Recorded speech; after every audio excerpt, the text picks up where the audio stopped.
hijo de la sombra,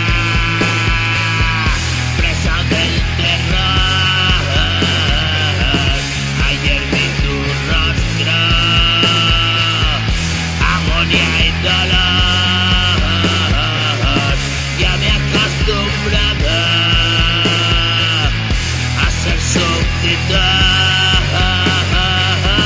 de mis pensamientos, enfermedad.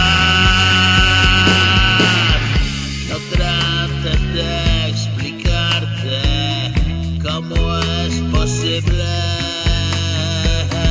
vivir tan arrastrado y hoy en la cumbre. Si tengo el poder de mi recuerdo muerto, algo habrá que hacer. Ahoga mi ser, tu mano poderosa me arranca la piel, me arrebata la vida, viviendo sin salida.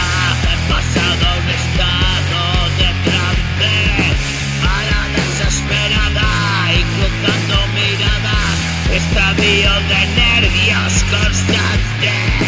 Perdido en este viaje, ya no soy el de antes, una luz que me ciega delante, escondido en las ruinas de una pasada vida, ardiendo porque hierve mi sangre y no hay nada que hacer, dejarse llevar del espíritu de bien.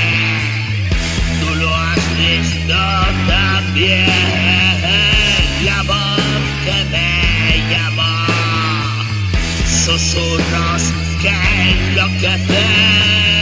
Pronto amanecerá el día.